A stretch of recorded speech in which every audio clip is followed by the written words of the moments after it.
State Police, Trooper Fry. Yeah, there's somebody after me. I'm sorry? There's somebody after me. Where are you, ma'am? I don't know. What are you going to do? What are you going to do to me? Why? What are you going to kill me? Kill me? Why are you going to... Suffolk Police 875. What is the location of your emergency? 43 the Bayou. Some woman is knocking at my door. She says she's in danger. The officer located a body. It seemed to be wrap and burlap, which didn't make any sense. The crime scene gets expanded. I'm called, and Chief, we found another set of remains. They find another one, and another one. We were dealing with a serial killer. This lady, Shannan Gilbert, was just 23 years old in May 2010 when all the strange events started. Born in Lancaster, Pennsylvania on October 25, 1986, Shannan and her three younger sisters, Sherry, Sarah, and Stevie, didn't have it easy from the start. Their mom, Mari, in 1999, whisked her daughters away to New York after splitting from her husband due to his heroin use. After that, Shannan and her sisters never laid eyes on their dad again. Shannan was a bit of a firecracker since she was a child, but her mom found some of her behaviors a real challenge. Shannan had these intense mood swings and even got into binging and purging habits. These were things that really needed a doctor or a therapist. But Shannan's mom felt overwhelmed and ended up placing her in foster care instead of seeking the right help for her. Getting sent to foster care really messed with Shannan when she was a kid. She kept trying to sneak back home, but she always ended up getting to whatever foster home she was in at the time. Her mom, Mari, never really explained things clearly, so she always said it was Shannan who wanted to be independent and chose not to live with the family. But here's where things got tricky. When Shannan was 12, she got hit with a diagnosis of bipolar disorder. This unexpected news came at a time when Shannan really needed love and support from her family. But unfortunately, she faced isolation. So, during this tough time, she started experimenting with various drugs and started drinking alcohol instead of sticking to the medication prescribed for her bipolar disorder. However, despite these struggles, she was super bright and managed to graduate early at only 16 years old. After that, she hustled and worked at various jobs to put herself through nursing school, and her grandma kindly let her crash at her place during this period. But after a year in nursing school, Shannan felt it was a snooze fest and bailed in 2009 because she was chasing her true dream of becoming a singer. While living in New Jersey in 2010, she decided to jump into working for an escort agency to make quick cash. This was all part of her plan to make a lot of money swiftly, aiming to hit the big time someday. This is when she crossed paths with a guy named Alex Diaz, who became not just Shannan's driver, but her boyfriend too. However, during this phase, Shannan got caught up in a tough situation, struggling with a serious addiction to cocaine, ecstasy, and alcohol. In addition, she faced multiple pregnancies she didn't want, so she opted to terminate them in order to keep up with her work. Now, at some point, the relationship went totally off the rails when Shannan and Alex, both deep into substances, began clashing even more fiercely during their arguments. In one particularly rough instance, Alex ended up hitting Shannan in the face, which ultimately broke her jaw. It was severe enough that she had to rush to the hospital, and the injury required immediate surgery to insert a titanium plate to fix her jaw. But despite the terrible situation with Alex, Shannan chose to remain by his side. This time, instead of continuing her work with the escort company, she took a different path and started placing her own ads on Craigslist to skip the middleman and increase her savings. On top of that, she took the initiative to enroll in online courses and regularly attended singing classes and auditions in Manhattan, pursuing her dream. But throughout everything she endured as a child, Shannan always remained close to her family. She made sure to stay in touch and used any spare money she had to buy gifts for her loved ones. Shannan's mom, Mari, persistently tried to persuade her to quit escorting and return home to live with the family, because she was really worried about her well-being. However, Shannan reassured her that she didn't need to work as much, but Mari remained deeply concerned about her daughter's safety and situation. In reality, Shannan fibbed about her raking in more cash than she actually did. Why the deception? Well, she didn't want her family, especially her boyfriend Alex, to stress out about her financial situation. If they knew the truth about her earnings, especially Alex, he might get upset, thinking she wasn't making enough. So Shannan painted a rosier picture to keep worries at bay and maintain some peace in her relationships. Gilgo Beach, a peaceful stretch on Long Island, has an unexpectedly dark side that has grabbed the attention of true crime enthusiasts. This coastal community, known for its scenic beauty, has become infamous due to a series of unsolved murders and mysterious disappearances. The tight-knit neighborhood is now forever linked with a chilling history that leaves both locals and investigators seeking answers.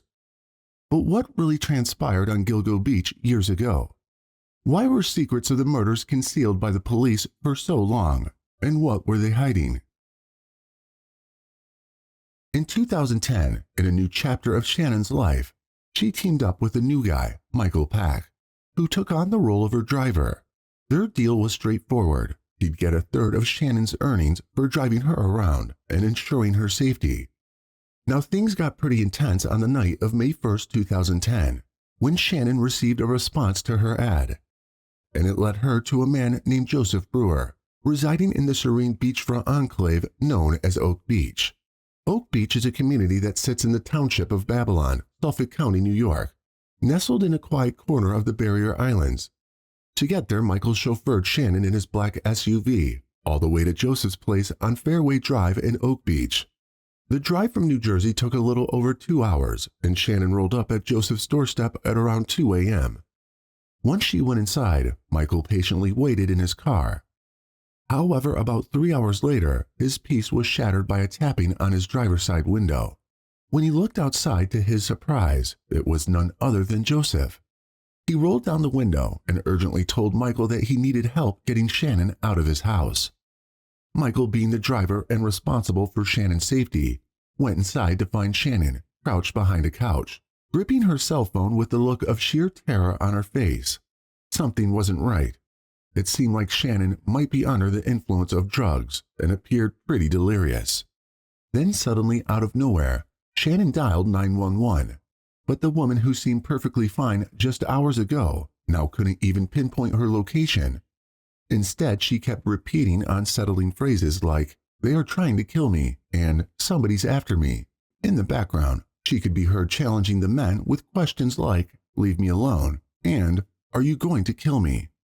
While the 911 operator tried to soothe Shannan and piece together the situation, Michael, Shannan's driver, found himself caught in confusion. Was this a bipolar episode or drug-induced psychosis, or was someone genuinely trying to harm her? Michael wasn't sure, and rather than trying his best to take Shannan back, this was when the whole strange sequence of events kicked off. I'm Detective Lieutenant Kevin Byra, the commanding officer of the Suffolk County Police Homicide Section. This video was made to explain the circumstances surrounding the 3 911 calls made on the day Shannan Gilbert went missing. The full, unedited 911 calls are available, and I encourage people to listen to them in their entirety. Portions of the call taken out of context will sound sensational. During the early morning hours of May 1st, 2010, Shannan Gilbert, a Craigslist sex worker and resident of Jersey City, New Jersey, traveled from Manhattan to meet a client, Joseph Brewer, at his home at 8 The Fairway, Oak Beach, New York. Shannan was driven to Oak Beach from Manhattan by her driver, Michael Pack. Neither one was familiar with the area, neither one had been there before, and neither one had met Brewer before. Pack waited in the car while Shannan was inside with Brewer. Pack was her de facto security. At 4:51 a.m., while at Brewer's house, Shannan called 911. This call lasts for more than 21 minutes. At times, Shannan is speaking calmly, but slurring her words. At times, she is not responsive, and at times, she is screaming. During this call, Brewer and Pack are heard trying to get Shannan to leave the house. Shannan eventually does leave the house and runs to Gus Coletti's house, located at 17 The Fairway, which causes him to call 911 at 5:22 a.m. State Police, Trooper Fry. State Police. Yeah, there's somebody after me. I'm sorry? There's somebody after me. Where are you? There's somebody after me. Okay, where are you?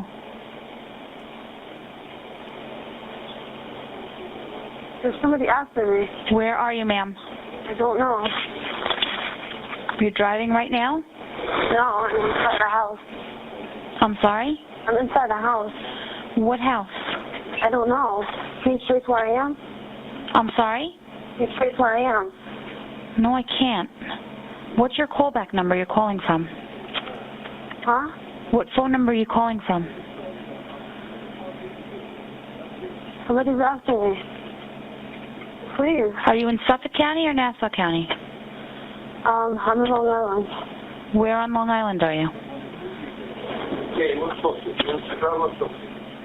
No. No. Michael was growing increasingly frustrated as it became clear to him that Shannan was in a state of complete irrationality. So feeling stuck, he decided to step outside and wait, hoping that Shannan might come out on her own, but he was caught between Shannan's erratic behavior and the uncertainty of what was really going on. However, just a couple of minutes later, Michael witnessed Shannan rushing out of the house, stumbling down the front steps, and sprinting down the road. She was in full panic mode and was screaming for help while still on the line with the 911 operator. So concerned for Shannan's well-being, Michael made the decision to follow her in his SUV, fearing she might end up hurting herself. However, the sight of Michael's SUV behind her only intensified Shannan's fear.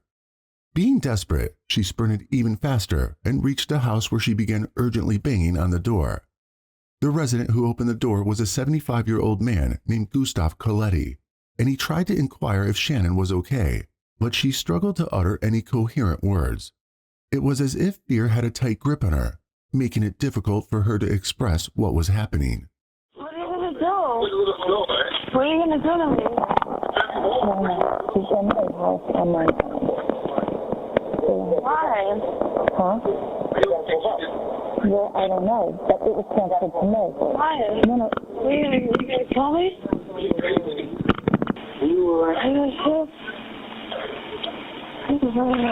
Don't get yourself hurt. Where are you going?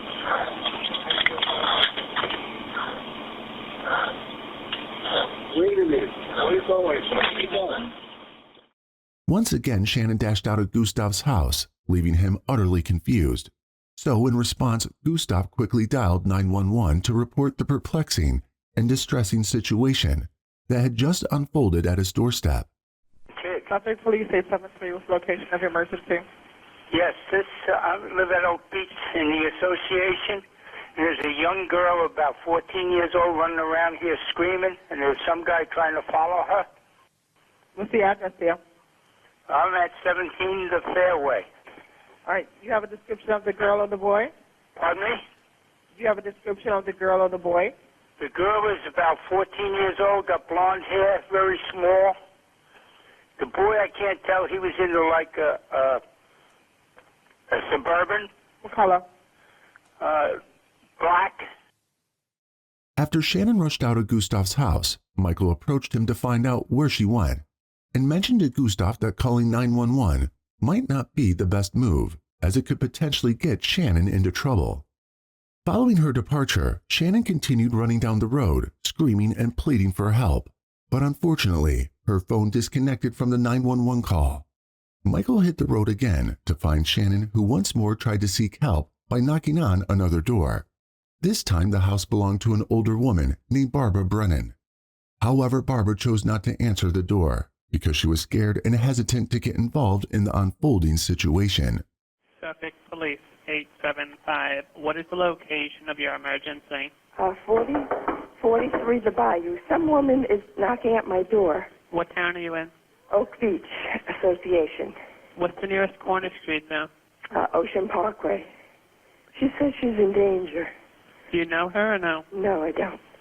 I'm not letting her in. She's banging on your door now? Yes. Did she say what kind of danger? No. Oh. And we live in a gated community. What's your name, ma'am? Barbara Brennan. What's there a name to that community? Oak Beach Association. Oak Beach Association. And I have an elderly mother here. All right, I'll get somebody right over there, okay? Okay, thank you. You're welcome. The woman also called the police after Shannan ran from her home. And despite Michael's hour-long search, Shannan seemed to have disappeared without a trace. Being completely exhausted and finding no sign of Shannan, Michael made the tough call to leave Oak Beach just before the police arrived to respond to the 911 calls from other concerned residents. Shannan was gone, and the mystery of her sudden disappearance loomed large, setting the stage for a series of events that would eventually unfold in the Gilgo Beach serial killings case. The police gathered all the information from witnesses about Shannan's frantic run, screams, and alarming statements about someone wanting to harm her. But the only evidence they found were a pair of footprints in the sand, leading to a tangled, marshy area overlooking Gilgo Beach. However, when the police learned that Shannan was accompanied by a guy named Michael in an SUV, they swiftly traced him down. Their curiosity piqued, and they questioned Michael about Shannan's whereabouts for hours and the events that happened on the mysterious night of May 1st, 2010. Michael explained that he assumed that Shannan would make it home on her own, and he too was in the dark about what had suddenly happened to her that night. On the flip side, the next day, Shannan's boyfriend, Alex, woke up to the unsettling realization that Shannan hadn't returned home. So being extremely concerned for her safety, especially given her line of work, Alex reached out to her family to see if they had any idea where she might be, but they were just as clueless as Alex. The family then reached out to Michael to find out about Shannan, and he shared every detail of the mysterious night, emphasizing that he had no clue about Shannan's current whereabouts. The realization hit them swiftly that Shannan was in trouble, and Alex was the one who took charge and stepped forward to file the missing persons report. As the days passed with no sign of Shannan, her mysterious disappearance became a cause for concern for everyone involved. The police took an intense interest in the case and focused their questioning on Michael and Joseph, as they were the last to see Shannan alive. Both of their cars underwent thorough searches, and the scrutiny extended to Joseph's home. The reason being that Shannan's behavior took a strange turn after she arrived at Joseph's place, which added a layer of intrigue to the investigation. Both Michael and Joseph also willingly underwent and passed polygraph tests. They spared no effort in trying to prove their innocence, vehemently asserting that they had nothing to do with Shannan's disappearance.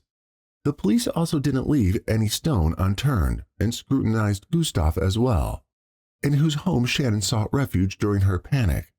However, even in this investigation, they couldn't uncover any evidence which could link him to Shannan's disappearance. Now the situation turned increasingly frustrating for the police, because on that night, Shannan herself was desperately seeking help, yet none of the people present seemed to have any connection to her disappearance. Despite thorough investigations, polygraph tests, and searches, the mystery remained unsolved, and the puzzling question lingered. If no one there was involved, and no one saw anyone else around, then where on earth could Shannan be? The case of Shannan's disappearance became a headline-making mystery and caught the attention of the Suffolk County Missing Person Bureau, and because of all the strange events that night, the investigation was propelled into the spotlight. They dove into Shannan's 911 call to piece together her potential location and the area she might have been calling from. For this, the investigators traced Shannan's path after she left Joseph's home. However, the trail went cold after reaching a bushy area, and it was as if Shannan had vanished into thin air. But it didn't take long when just 2 days after Shannan was reported missing, her mother, Mari, received a baffling phone call. This call added a whole new level of confusion and made the case even more disturbing. The call came from a man who said that his name was Dr. Peter Hackett and that he ran a home for wayward girls. He shared that he encountered Shannan on the night she fled from Joseph's house. Dr. Hackett explained that he provided her with some calming medication, but she left and he was really concerned for her well-being. Now this was really confusing for Mari, and she wasn't ready to believe the doctor, as the whole story seemed suspicious to her, because Dr. Hackett claimed Shannan gave him her number, something Mari couldn't imagine her daughter would do. The confusion deepened more as Mari wondered why, if Dr. Hackett had their number, he hadn't reached out earlier when Shannan was still with him. Mari knew that Shannan wouldn't seek refuge in a place like a home for wayward girls. So instead of just waiting and assuming things a few days later, they took matters into their own hands and headed to Oak Beach to personally confront Dr. Hackett about the call and search for Shannan. So after arriving at Dr. Hackett's house, Shannan's family found him in the midst of hosting a large party. They directly approached him on his deck and introduced themselves as Shannan's family. The conversation took an unexpected turn as they inquired about the call. Strangely, Dr. Hackett denied any knowledge of what they were talking about and refuted making a call about offering assistance to Shannan. After listening to this, the family were really shocked and unable to grasp the unfolding situation, so they wasted no time and promptly informed the police about it. The authorities in turn questioned Dr. Hackett, who maintained his stance of never making that call to Mari. Dr. Hackett, a prominent figure in the Oak Beach community, served as the sole doctor in the area. He used to do house calls and offer medical services to Oak Beach residents, which was operated from a location less than a half a mile away from Joseph's house. This proximity led the police to consider the possibility that Shannan might have run towards his house on the night she went missing. However, after a thorough investigation, the authorities became convinced that Dr. Hackett wasn't connected to Shannan's disappearance. Being unable to find any new leads or signs of Shannan, her family felt a sense of helplessness and desperation, so they decided to initiate their own search. For that, they started distributing flyers, engaging in conversations, and questioning everyone in Oak Beach, asking them to jog their memories and seek information about the events of that mysterious night. Shannan's family was sensing a lack of urgency in the official investigation, and it was making them frustrated, but they found hope when Suffolk County Detective John Malia stepped in to help. He is known for his expertise and aided by his highly skilled German Shepherd, Blue. Detective Malia agreed to join the search for Shannan. This collaboration marked a turning point, as his dedication and his unique skills of his canine companion brought renewed energy to the efforts of finding Shannan. Considering the possibility of finding crucial evidence, Detective John, accompanied by his loyal canine partner Blue, ventured into the overgrown terrain of Oak Beach, where Shannan was last seen. As they navigated the thick vegetation and marshy areas, the duo faced many challenges, including an encounter with poison ivy. But despite their diligent efforts, the search yielded no results, which left John feeling more desperate. So he felt the need for a fresh perspective and decided to take a break and delve deeper into the details of Shannan's case, in hopes to uncover any overlooked clues that could lead to her whereabouts. Finally, after 11 months, they returned back to the search area for another attempt. On December 11, 2010, during a routine training exercise with his faithful dog Blue, Detective John caught a scent on the parkway where Shannan vanished. Filled with hope, he believed they were on the verge of finding her, who he already assumed was dead. Navigating through the dense vegetation, that's where everything took a dramatic turn, and the scent led them into a crucial discovery. The anticipation and determination of that day marked a pivotal moment in the search for Shannan, because she wasn't the only one who was actually missing. The investigation took a shocking twist when they found skeletal remains of a woman wrapped in almost a completely deteriorated burlap bag. The investigators initially thought it was Shannan. However, it turned out not to be her. In fact, the detectives had no idea what they'd actually be dealing with after this first discovery. After the woman was brought into the medical examiner, it became clear that she wasn't Shannan. The absence of a titanium plate in the jaw, which was something that Shannan definitely would have had because of her previous surgery, which she got years back, ruled out her as the victim. This revelation left the investigators with a new task about the unidentified woman's identity, and raised more concerns about the possibility of additional victims in the area. The discovery of the first body triggered a cascade of questions for the detectives, and in their pursuit of answers, Detective John and his dog Blue returned to search the area again. Shockingly, the sequence of finding the remains didn't end there, because just 500 feet from the initial discovery, they found a second body, wrapped in yet another disintegrated burlap sack. Now this really fueled an intensified search, and within hours, 2 more bodies were uncovered. Interestingly, all the discovered bodies were under 5 feet tall, lacked clothing and jewelry, and were wrapped in burlap. Even the medical examiner's findings pointed to a grim pattern. All the women appeared to have been strangled. So keeping all the similarities in mind, the Suffolk County Police Department made a grave announcement on December 14, 2010. They declared to the public that they believed a serial killer was at large, which casted a shadow of fear and urgency over the investigation. In just a few days, all the victims were identified, So let's take a look at all the victims and the similarities they shared with Shannan. The first victim was a 25-year-old woman named Maureen Barnes. She was born on July 14, 1982, and faced challenges at a very young age, when she became a mother at just 17 years old. By the time she was 25, she had 2 children and started living in Connecticut. Maureen faced a lot of financial struggles despite working as a card dealer at a casino, and later as a telemarketer. These jobs couldn't adequately support her and her 2 children. Much like Shannan, Maureen also turned to escort work and started posting ads on websites like Craigslist and Backpage to make ends meet. On July 9, 2007, Maureen suddenly informed a friend that she was meeting a client near a hostel in Manhattan, New York, where they both were staying. However, after this, Maureen never turned back, and there was no communication or news of her. Being concerned for Maureen, her friend anxiously awaited her return, giving her until July 14, 2007 to come back on her own, but she never did. Finally, her friend reported Maureen missing, which led to the NYPD involvement in the investigation. During their search, authorities found that between July 6 and July 9th, Maureen had 16 interactions with a phone number, which was traced back to a burner phone. On July 9th, Maureen's phone signal was detected near Midtown Manhattan. Surprisingly, there was no further activity until July 12th, when 2 outbound calls were made close to the Long Island Expressway, suggesting an attempt to check her voicemail. Now shifting to the second victim, Melissa Bartholomew, who was 24 years old. She was born on April 14, 1985, and grew up in Buffalo, New York. And after high school, she also obtained a cosmetology license. Similar to Shannan, Melissa was also fiercely independent. But when faced with financial struggles, she also decided to venture into escort work and started advertising on websites like Craigslist and Adult Friend Finder. So on July 3, 2009, Melissa received a call from a potential client, and this same number reached out to her again on July 6th, 9th, and 10th. Being extremely concerned about these calls, she also reported them to the police. But despite their efforts, the investigators discovered that the calls were made from a burner phone, which made it challenging for them to trace and identify the caller.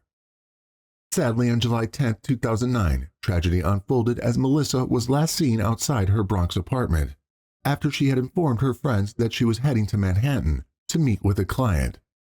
So after taking a cab for it, Melissa was believed to have been picked up by the client and taken to Long Island.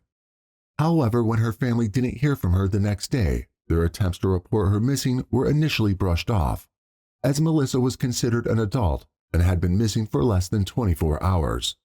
But after a few days, Melissa's family finally persuaded the NYPD to treat her disappearance seriously, and they opened a missing persons file on Melissa. Almost a week later, Melissa's 15-year-old sister, Amanda, was suddenly filled with excitement when she saw a phone call coming from Melissa's phone number. However, when Amanda answered the call, a man started taunting her and saying disgusting things. So the family quickly reported this to the investigators, which led them to suspect the man might be involved in law enforcement because he was constantly hanging up before they could even trace the call. However, the investigators were able to trace a few calls from a burner phone to crowded areas like Times Square and a location north of Gilgo Beach called Massapequa. But the challenge arose when they discovered that the number was registered under a phony name, which made it difficult for the police to determine the caller's true identity. Amanda also revealed that the caller knew her name, recognized her appearance, and also inquired if she too was involved in escort work, just like her sister. The caller continued to make disturbing statements, claiming that he had killed Melissa and was observing her body decay. This ordeal was profoundly distressing for the family, but despite their anguish, they felt powerless to do anything to locate Melissa. The next victim was 22-year-old Megan Waterman, who was born on January 18, 1988 in Scarborough. Her mother struggled with alcoholism and was often criticized by Megan's grandmother for being harmful to the children. Even after these difficulties, Megan's story took a darker turn as she grew older. Megan's grandmother also sought custody of the children due to the concerns about her mother, but it led Megan and her little brother to be placed in foster care. In this new environment, Megan was diagnosed with ADHD at a very young age and occasionally got into trouble at school, notably for engaging in fights. However, Megan's challenges didn't end there because at the age of 17, She became pregnant by a man who was in his 30s, and it led her to make the decision to drop out of school after giving birth in 2006. Following this, Megan also entered a relationship with a gang member named Akeem, with whom she started engaging in substance use during their time together. But Akeem ended up forcing Megan to begin working as an escort, and she too began posting ads on Craigslist and Backpage. She also had been arrested on one occasion for soliciting during a sting operation, and was known to frequently work out of various hotels. Now on June 5, 2010, Megan's phone received a call from a burner phone, which was newly activated that day. Normally, Akeem would accompany Megan on jobs to ensure her safety, but this time, she insisted that she needed to go alone. The reason was that the client had offered her $1,500 to stay the entire night, which made it a tempting opportunity for her. Megan had been in contact with the burner phone around 1:30 a.m. and was last seen departing from the Holiday Inn Express in New York. Strangely, after she left, there was no more activity from her phone, except for a ping in the Massapequa area, which added a mysterious element to her disappearance. Worried about Megan's sudden silence, Akeem began reaching out to her friends and family on June 7, 2010, in hopes for any information about her whereabouts. However, due to his involvement in criminal activities, Akeem hesitated to report her missing immediately. Now by June 9th, with still no word from Megan, and not any attempts to even contact her daughter, her family finally reported her as missing. Unfortunately, even after the initial report, there were still no significant efforts made to search for Megan, and over time, the case was closed without a resolution. The fourth victim was 27-year-old Amber Costello, who was born in October 1983, to an upper-middle-class family in Charlotte, North Carolina. In contrast to the other victims, Amber and her sister Kim had a relatively normal childhood, with a close-knit family. However, everything took a dark turn when at the age of 5, Amber suffered a severe and horrific attack by a neighbor, which altered the course of her life. Amber's parents were also extremely devastated by the attack on their daughter, and in a fit of rage, her father confronted the neighbor with a gun and threatened him. It's still unclear if the neighbor faced legal consequences for his actions or not, but the traumatic event took a toll on Amber's mother, which led to severe panic attacks. Overwhelmed by guilt, she ended up in a mental treatment hospital, and the whole family faced immense challenges in coping with the aftermath of this tragic incident. Her father turned to heavy drinking and faced multiple DUI charges over the years. Amber's older sister, shouldering the responsibility of caring for both of them, became involved in a difficult situation, likely in escorting the ring, as a means to support the family.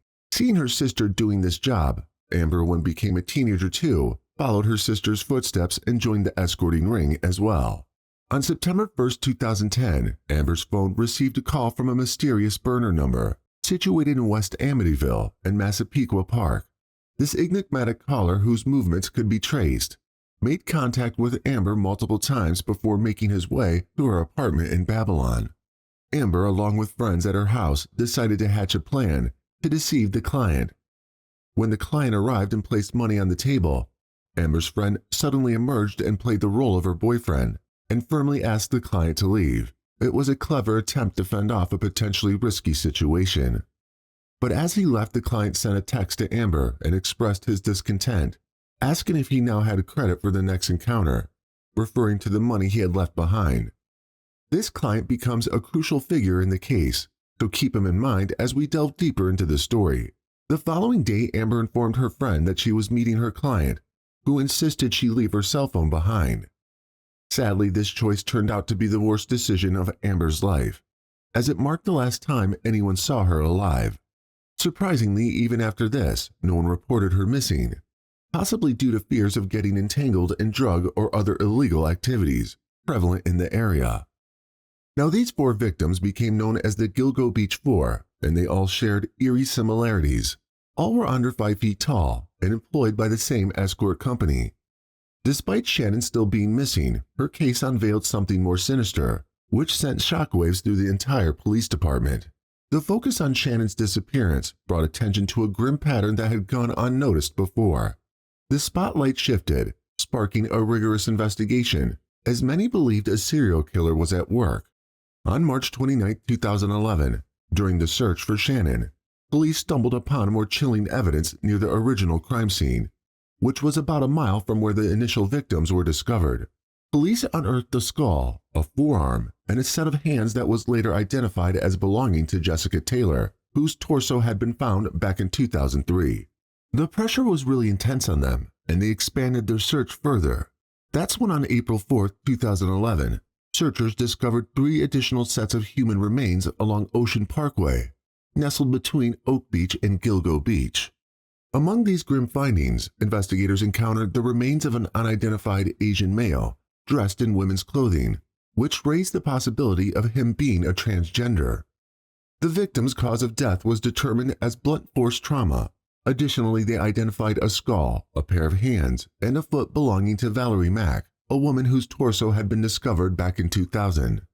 Adding to the horror, the discoveries continued with the finding of an unidentified female toddler, which was tragically referred to as Baby Doe. She was wrapped in a blanket, and the child showed clear signs of trauma. The unsettling events persisted on April 11, 2011, when a plastic bag containing upper and lower extremities was discovered near Jones Beach. The victims had been labeled as Jane Doe 3 and Jane Doe 7. The investigation revealed that Jane Doe 3's remains were found along Ocean Parkway. Additionally, there's a haunting connection, as it's believed that Jane Doe 7's legs were discovered on a nearby island back in 1996. These unsettling discoveries in Oak Beach, Long Island, and New York left the residents deeply fearful for their safety and that of their families. The potential presence of an undetected serial killer in their midst really heightened their concerns.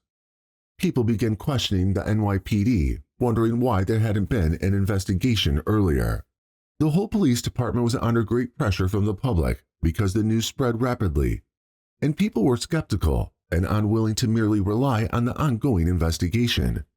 While Shannan Gilbert's disappearance had unveiled a grim reality of multiple victims, the pressing question lingered: where was Shannan herself? On December 6, 2011, a search of the thick marsh on Oak Beach revealed Shannan Gilbert's belongings: purse, ID, phone, jeans, and shoes. It didn't take long when just 2 days later her body was discovered, a quarter-mile away from her belongings. Strangely, authorities claimed Shannan's death was unrelated to the other bodies found, and the police commissioner suggested that Shannan got disoriented in the tall marsh grass, possibly by falling and drowning. Yet Shannan's family doubted this explanation. They found it hard to accept her death as an accident, particularly because she was discovered face up in just a couple of inches of water. Shannan's family sought an independent autopsy to unravel the mystery of her death. Although the cause of her death was officially labeled as undetermined, investigators noted a significant detail: a broken bone in her throat. This raised suspicions, which suggested that there was the possibility that Shannan, like the other victims, might have met a tragic end through strangulation. The Long Island serial killer case stirred up intense speculation, and many started blaming the police department for their negligence in previous cases. Rumors circulated which suggested that the authorities might not have been eager to solve the case and could even be connected to it. The public's finger-pointing intensified, creating a cloud of doubt and mistrust around the investigation. Over the years, various suspects were considered in this unsolved case, but in a surprising turn of events, in December 2015, the Suffolk County Police Commissioner revealed that the FBI would officially join the investigation. This announcement coincided with the indictment of former Police Chief James Burke, who was charged with civil rights violations and conspiracy linked to covering up his actions during an internal affairs investigation. He also faced accusations of hindering the FBI's involvement in the Long Island serial killer case, allegedly to shield his own behind-the-scenes activities. There were even people who thought that Chief Burke could have been involved in the killing somehow. However, the subsequent investigation cleared him out from any kind of direct accusations, and the ongoing inquiry seeks to unravel the real motivations behind Burke's actions. Fueled by a determination to crack the case, and also because of the mounting public pressure, a new police commissioner took a significant step. Images of the belt found at the crime scene were released, bearing the letters HM or WH. Their interpretation depended on the position and angle of observation. The belt was believed to have been handled by the elusive serial killer and became a focal point for investigators. They started seeking the public's assistance and urged anyone with information on the belt's origin to step forward. The year 2022 saw a renewal effort as Suffolk County Police launched a new task force dedicated to the Gilgo Beach homicide investigation. This task force brought together investigators from federal, New York State, and local law enforcement agencies, which aimed to breathe new life into the case and ultimately bring the elusive killer to justice. In December 2022, just weeks into his role as police commissioner, Suffolk County's top cop, Rodney Harrison, made a commitment to prioritize the Gilgo Beach case. As the time passed, there were various developments and DNA testings in the case. However, everything took a dramatic turn on March 14, 2023, almost 13 years after the tragic incidents were discovered. This particular event proved to be a game changer, which brought a new perspective to the investigation. Imagine the shock of finding out that your next-door neighbor, someone you've seen every day, is revealed to be a serial killer. It's the kind of revelation that's hard to fathom and make you question what might be happening just around the corner from your own home. This turning point in the investigation emerged during an interview with Amber Costello's roommate. He revealed that a friend named John had visited their house in Babylon Street on September 1, 2010, the day before Amber went missing. John shared details about a client who drove a Chevy Avalanche, and it turned out this client was the last person Amber met before her disappearance. This revelation became a crucial breakthrough in the long-standing Gilgo Beach case. He was described as 6'4" or 6'6", 250 plus pounds, and just not like a muscle-bound person, but just a very large human being, and that's who he is. You used the word ogre in court. Yeah, well, that was one of the witnesses utilized that term, ogre, meaning a very thick, thick-framed individual. This revelation sparked a flurry of activity with the police department. What if this man with the Chevy Avalanche was linked to all the murders? Could he be a common thread connecting the victims' disappearances? An intensive search for the owner of the Chevy Avalanche started, and it was after about 6 weeks when finally the police had their prime suspect. My coworker called me and she said, "Did you hear what happened to Rex?" And I'm like, "No." She says, "It's Rex." I said, "No way." I even thought to myself, it's crazy that there's 2 Rex Heuermanns out there. Rex Heuermann is a demon that walks among us, a predator that ruined families. The man they were talking about is Rex Heuermann, a 6'4" architect and a father. Once we established him as a suspect at March 14th of 2022, the case started to really go fast. And then it just kept on getting faster and faster and faster, culminating in the end of the grand jury and the takedown. Rex was residing just 20 minutes away from Gilgo Beach in Massapequa Park, the very town where Megan's phone was last connected to the cell tower.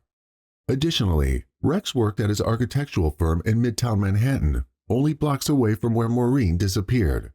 In the same area where threatening calls to Melissa's little sister were reported, Rex resided in a rundown house. He lived a seemingly ordinary life.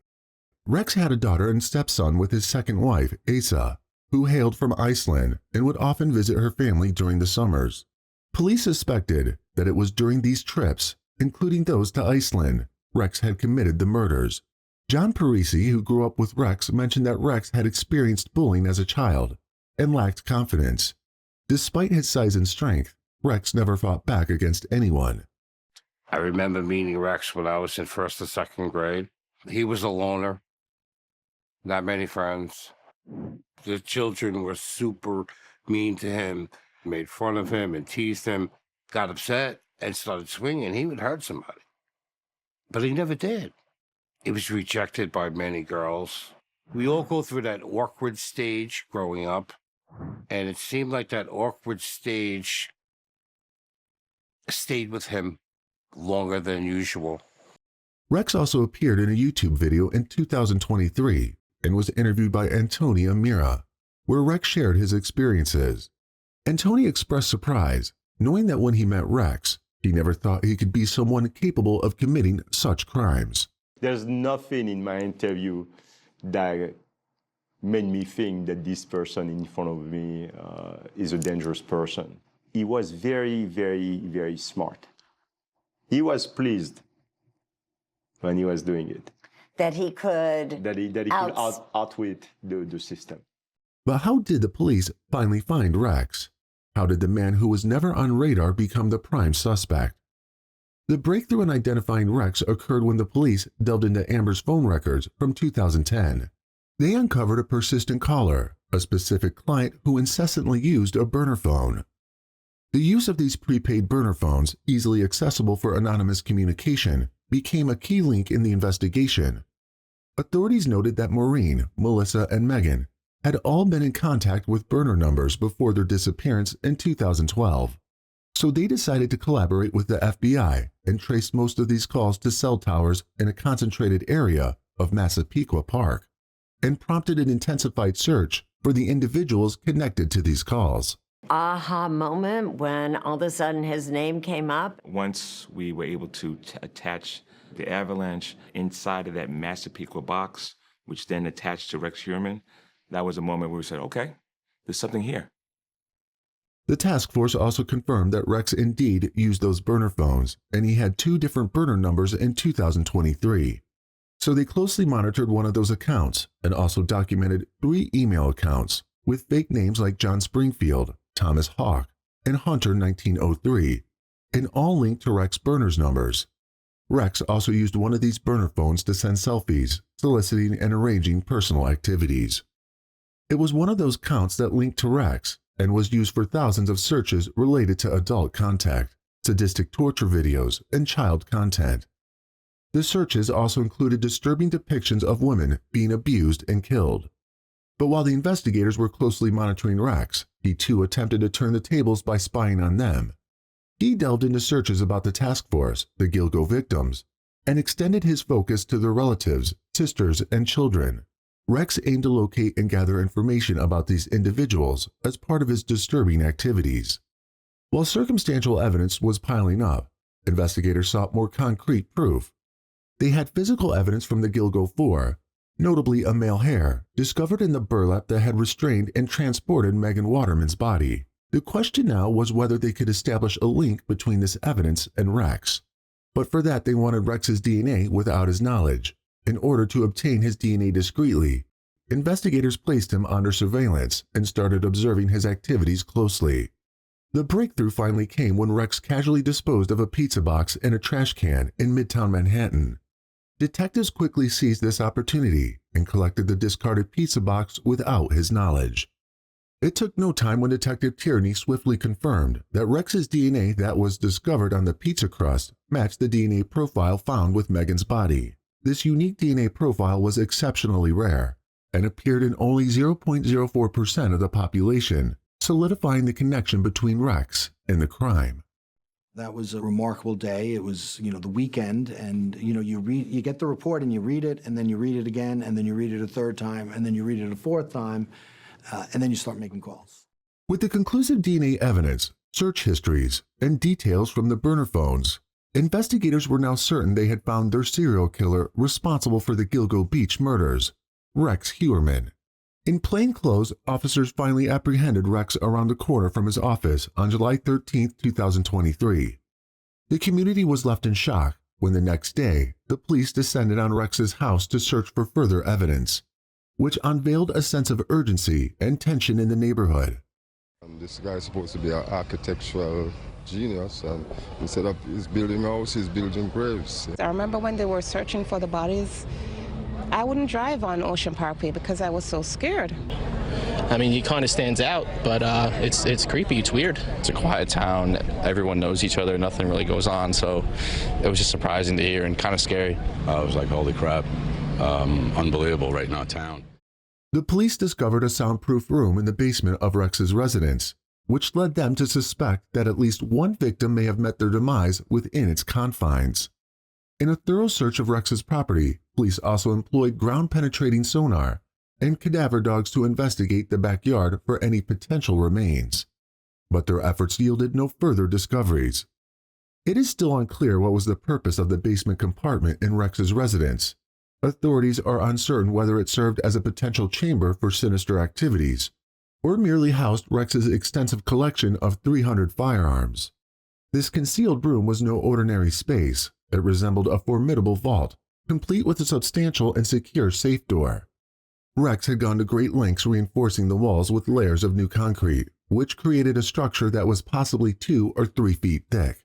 As the search persisted for hours, which turned the entire house into a chaotic mess, unsuitable for anyone to live, one surprising individual decided to remain amidst the upheaval. It was none other than Rex's wife, Asa. However, grappling with the disbelief that she had been living with a serial killer for so long, Asa took a significant step. She filed for divorce from Rex. In the aftermath of these harrowing events, Asa and her children find themselves navigating a completely altered life. Financial struggles had become a pressing reality for them, which added to their challenges they would face. To this day, wherever they go, the relentless gaze of the media follows, and hushed conversations trail them as people discuss the unsettling incidents that unfolded in their lives. Finally, the same day on July 14, 2023, in a courtroom filled with tension and emotion, Rex had his first appearance and staunchly pleaded not guilty to all charges. Rex's wife Asa also stood by his side and offered her support. Despite Rex's lawyer passionately asserting his innocence, Rex himself, in a vulnerable moment, broke down in tears, repeatedly stating, "I didn't do that." As Rex still remains behind bars awaiting his trial, the intrigue surrounding this case persists, with fresh information emerging and details gradually coming to light. We're committed to closely following this ongoing saga and would stay on top of every update.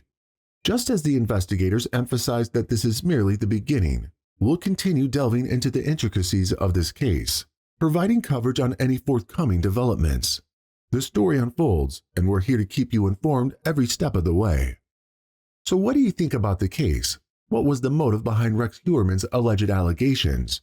Are there potential accomplices or individuals connected to Rex Heuermann in the commission of these crimes, considering the complexity of the case and the extensive investigations?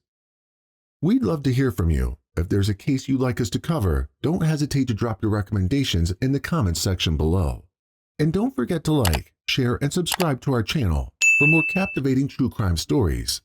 Until next time, stay safe and keep your eyes peeled for the next mystery to unfold.